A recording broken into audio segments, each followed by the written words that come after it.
ማኪያቬሊ ከ500 ዓመታት በፊት የተናገረው ሰው ያልተረዳው እውነት አለ። ደረጃችሁን ካላወቃችሁ የሌሎች ሰዎች መጠቀሚያ ሆናችሁ ትቀራላችሁ ይላል። ለመሆኑ እናንተ ያላችሁበት ደረጃ የትኛው ነው? አብዛኛው ሰው የሚለፋው ለሀብት መስሎታል። ነገር ግን ያላስተዋላችሁት የፋይናንስ እስር ቤት ውስጥ ተቆልፎባችኋል። ሀብት እድል አይደለም፣ በ6 ደረጃዎች የተከፈለ ጨዋታ እንጂ። የቱ ጋር እንዳላችሁ ካላወቃችሁ በጭራሽ ነጻ አትወጡም። በደንብ ይህንን አድምጣችሁ የትኛው ደረጃ ላይ እንዳላችሁ ኮሜንት ላይ ጻፉልን። ቪዲዮውን ላይክ በማድረግ ጀምሩት። ደረጃ 1 የመጣር ደረጃ ይባላል። በዚህ ደረጃ ፍርሃት ሁሉንም ነገር ይገዛል። አብዛኛው የምታደርገው ውሳኔ ከጫናና ከጭንቀት የሚመጣ ነው። የቤት ክራይ ፍርሃት፣ የዕዳ ፍርሃት ወይም ደግሞ አንድ ያልተጠበቀ ወጪ፣ ለምሳሌ የሕክምና ወጪ፣ የሥራ ማጣት፣ ድንገተኛ ወጪዎች ሙሉ ህይወትን ያፈርሷል የሚል ፍርሃት። አንድ ትንሽዬ ችግር ዓለምህን ሊያናጋው ይችላል። ይህ ነፃነት አይደለም። ይህ ህልውናን ለማስጠበቅ የሚደረግ የዕለት ተዕለት ትግል ነው። ሰላምህ ሙሉ በሙሉ በውጫዊ ኃይሎች ላይ በተንጠለጠለበት አለመረጋጋት ውስጥ ላይ እየኖርክ ነው። ማኪያቬሊ በሌሎች ላይ ጥገኛ የመሆን ችግር በጥብቅ ተረድቶት ነበረ። በሌሎች ላይ ሙሉ በሙሉ መደገፍ ማለት ኃይልንና ስልጣንን አሳልፎ መስጠት ነው ይላል። በዚህ ደረጃ አሰሪህ ደሞዝህን ይቆጣጠራል። አከራይህ መውጣትና መግባትህን ይቆጣጠራል። ባንክ ደግሞ አማራጮችን ይቆጣጠራል። በማንኛውም ቅጽበት ሐሳባቸውን ሊቀይሩ በሚችሉ ሰዎችና ስርዓቶች ምህረት ስር እየኖርክ ነው። ይህ ደረጃ በጣም አደገኛ የሚያደርገው ይህ ነው። ፍርሃት የዕለት ተዕለት ከባቢ ሲሆን ደካማ ውሳኔዎችን ነው የምትወስነው። መርዛማ የሥራ አካባቢዎችን ትቀበላለህ። ንቀት ትታገሳለህ። ጎጂ ጎኖችን ትወስዳለህ። እናም ከረጅም ጊዜ ስትራቴጂ ይልቅ የአጭር ጊዜ ፎይታን ትመርጣለህ። በጊዜ ሂደት እነዚህ ውሳኔዎች ይበልጥ በጥልቅ ያጠምደዋል። ሰዎች ዓመታትን አንዳንዴም 10 ዓመታትን የሚያጡት በዚህ መንገድ ነው። ነገር ግን አብዛኛው ሰው የማይረዳው አንድ አስፈላጊ ነገር በዚህ ደረጃ ውስጥ አለ። ህመም ትምህርት ሊሆን ይችላል። እያንዳንዱ የፋይናንስ ስህተት ትምህርት ያስተምራል። እያንዳንዱ ውርደት ምልክትን ይተዋል። እያንዳንዱ ውድቀት ዓለም በእውነት እንዴት እንደምትሰራ ያሳያል። አብዛኞቹ ይሰቃያሉ፣ ሌሎች ደግሞ የእውነት ተማሪዎች ይሆናሉ። ከዚህ ደረጃ የሚያመልጡ ሰዎች በጣም ብልሆች ላይሆኑ ይችላሉ። ይልቁንም ስርዓቱን ለመረዳት ከፍተኛ ጉጉትና ፍላጎት ያላቸው ናቸው። ይህ ለምን በሌላ ይደርሳል ብለው ከመጠየቅ ይልቅ ይህ ጨዋታ በእውነት እንዴት ነው የሚሰራው ብለው መጠየቅ ይጀምራሉ። ያ ጥያቄ ሁሉንም ነገር ይለውጠዋል። ሁለተኛው ደረጃ የቅዠት ደረጃ። ህይወት የተረጋጋ መስሎ መታየት የሚጀምርበት ደረጃ ነው። ነገር ግን ላይላዩን ብቻ ነው እንጂ ውስጥ አያምንም። እዚህ ውስጥ ድሃ እንዳልሆንክ ይሰማሃል። አብዛኛው ጊዜ ወጪዎችን መክፈል ትችላለህ። ትንሽ የመተንፈሻ ቦታ አግኝተሃል። ምናልባትም የ1 ወይም የ2 ወር የሚያኖርህ ቆጥበ ይሆናል። በደረጃ 1 ላይ ወይም በመጣር ደረጃ ላይ ያለ ሰው ይህ ስኬት ይመስሏል። ነገር ግን አይደለም። በጣም አደገኛ የተሳሳተ እምነት ነው፣ ወይም ኢሉዥን የሚጀምረው እዚህ ጋር ነው። ያን ቀን ስለኖረ የተረጋጋ ስለመሰለው ነው። ማኪያቬሊ አንድ ኃይለኛ ነገር ተረድቶ ነበረ። በጣም አደገኛው ቦታ ሙሉ በሙሉ ደካማ መሆን አይደለም። ይህ ክፋቱ ከፊል ደህንነት ውስጥ መግባታችሁ ነው። ምክንያቱም ከፊል ደህንነት ከተሰማህ ደህና እንደሆንክ እንድታስብ ያደርጋል። በዚህ ደረጃ አሁንም ሙሉ በሙሉ በስራ በአፈጻጸም ላይ ትደገፋለህ። መስራት ባቆምክበት ቅጽበት ገቢ ይቆማል። ስለዚህ ህይወት አሁንም በተሰባበረ መዋቅር ላይ ተመሰረተ ነው። የውስጥህን መረበሽ በጊዜው ምቾት ለውጠኸዋል እንጂ። ይህ የበለጠ ምቹ እስር ቤት ነው። አብዛኞቹ ሰዎች ወደ ላይ መውጣታቸውን የሚያቆሙት በትክክል እዚህ ደረጃ ላይ ናቸው።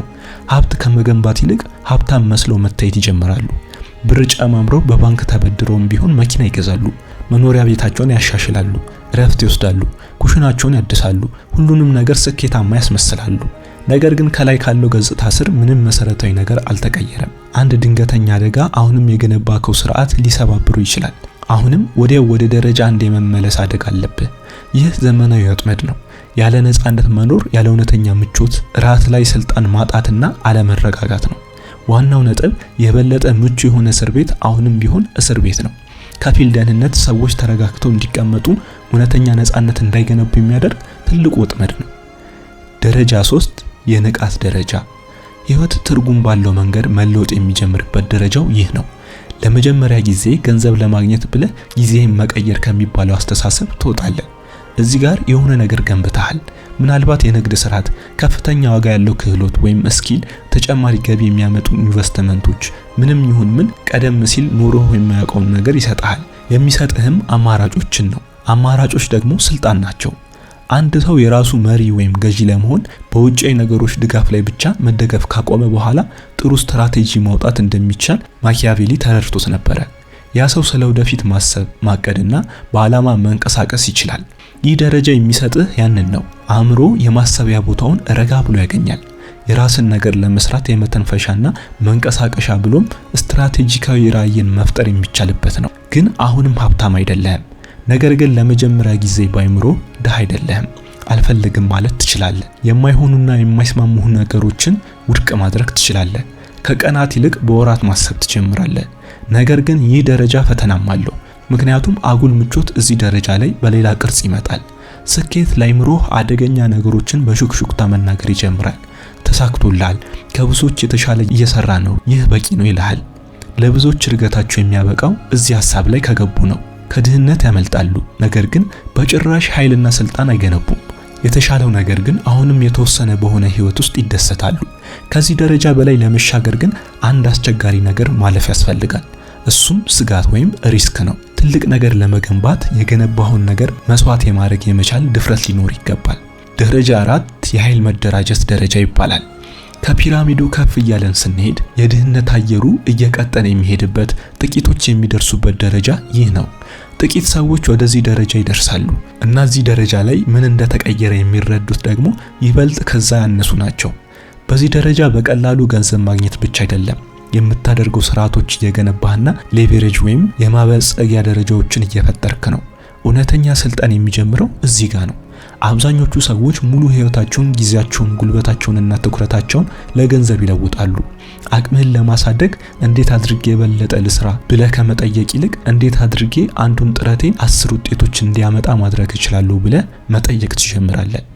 ገንዘብ ላንተ የሚሰራበት ደረጃ ይህ ነው። የዘረጋከው የንግድ ስርዓት፣ ብራንድህና ኢንቨስትመንት አንተ በሌለህበት እንኳን ያድጋሉ። በዚህ ደረጃ የባለቤትነት መብት ወይም ኦነርሺፕ ከገቢ ወይም ከኢንካም በላይ አስፈላጊ ይሆናል። የደሞዝ ገቢ ለዕለት ህይወትህ ሊከፍልልህ ይችላል፣ ነገር ግን ባለቤትነት ደግሞ ስልጣንን ይገነባል። ብዙሃኑ ገቢና ገንዘብ በማግኘት ላይ ያተኩራሉ፣ ኃይሉ ደግሞ ሀብታሞችን በመቆጣጠር ላይ ያተኩራሉ። በዚህ ደረጃ የምታደርገው አንድ ውሳኔ ለዓመታት ወይም ለ10 ዓመታት ውጤት ሊያመጣልህ ይችላል። 5ኛው ደረጃ የበላይነት ደረጃ ነው። አሁን ነገሮች ሁሉ እጅግ ቁም ነገር ያላቸው ይሆናሉ።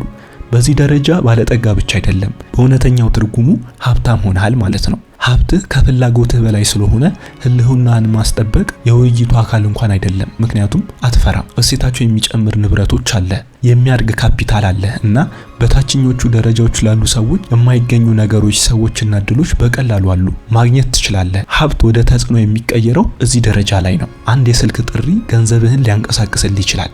አንድ ውሳኔ ገቢዎቹን ሊያወዛውዝ ይችላል። ማኪያቬሊ ይህንን ደረጃ በዘመኑ የነበሩ መሪዎች ወይም ገዢዎች ውስጥ ተመልክቷል። እነዚህ ሰዎች ስጋት የማይፈሩ ሰዎች ነበሩ። ይልቁንም ሌሎች ሰዎች የሚፈሩት ስጋት እነሱ ራሳቸው ነበሩ። ነገር ግን ማንም የማይነግር እውነት አለ። ይህ ደረጃ ሰላም ያለበት ቦታ አይደለም፣ በከፍተኛ ከፍታ ላይ ያለ ጫና እንጂ። አሁንም ውድድሩ ይለወጣል። አንተ ከተራ ሰው ጋር አትወዳደርም፣ ከሌሎች ሀያላን ሰዎች፣ ሚሊዮነሮችና የኢምፓየር ግንባታ አድራጊዎች ጋር ነው እንጂ። እዚህ ደረጃ ላይ ንቁ መሆን ቋሚ ይሆናል። ፍጹም ዘና ማለት አትችልም፣ ምክንያቱም የበላይነትን ጠብቆ ማቆየት ዕውቀትና ጥንቃቄን ይጠይቃል። ደረጃ 6 ምንም ነገር የማያቆመው ደረጃ። ይህ ደረጃ ከእንግዲህ ስለ ገንዘብ አይደለም። ገንዘብ እዚህ ቦታ ላይ ዋጋ የለውም። ቁጥሮች በአይምሮ ለማስላት እንጂ በጣም ትልቅ ናቸው።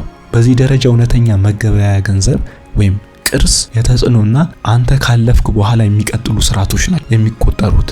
ሀብት ወደ ታሪካዊ ኃይል የሚቀየረው እዚህ ጋር ነው። ማኪያቬሊ ከፍተኛ የስልጣን ደረጃ ጊዜያዊ ቁጥጥር ሳይሆን ተቋማዊ ዘላቂነት መሆኑን ተረድቶት ነበረ። ስርዓቶችን የመቅረጽ፣ ደንቦችን የመቀየርና ለሚመጣው ላለውም ትውልድ ውጤቶችን የመወሰን አቅም ያለበት ቦታ ነው። በዚህ ደረጃ በስርዓት ውስጥ እየተጫወትክ አይደለም፣ ስርዓቱ ራሱን ለመቅረጽ እየረዳ ነው። ኢንዱስትሪዎችን ትቀይራለህ፣ ፍላጎትህ ከሆነ የራስን ባህል ታዘጋጃለህ፣ ፖሊሲዎችን ትወስናለህ። እጅግ በጣም ሀያላን የሆኑ ሰዎች ብዙ ጊዜ የማይታዩ ኢንቪዚብል ይሆናሉ። ከእንግዲህ እውቅና ያስፈልጋቸውም፣ ይልቁንም በወኪሎች ድርጅቶችና መዋቅሮች በኩል ይንቀሳቀሳሉ። ማኪያቬሊ ይህንን በጥሩ ሁኔታ ተረድቶት ነበረ። ታላላቅ ገዢዎች መቼ መታየት እንዳለባቸውና መቼ መሸሸግ የበለጠ ጥንካሬ እንደሚሰጥ ያውቃሉ። ስናጠቃልለው አሁን የማይቀየረው ጥንቃቄ ይመጣል። በእርግጥ እናንተ በየትኛው ደረጃ ላይ ናችሁ? ከነዚህ 6 ሌቭሎች ውስጥ ራሳችሁን ምን ውስጥ አገኛችሁት? ኮሜንት ላይ ጻፉልን። ቀጣይ ከዚህ የተሻሉ ቪዲዮዎች ይዘንላችሁ ስለምንመጣ ቪዲዮን ላይክ፣ ሰብስክራይብ እንዲሁም ሼር በማድረግ ከጎናችን ሁኑ። መልካም ጊዜ፣ ጥሩ ህይወት ለፍጥረታት ሁሉ እንዲሆን እንመኛለን። ኤሊሁስ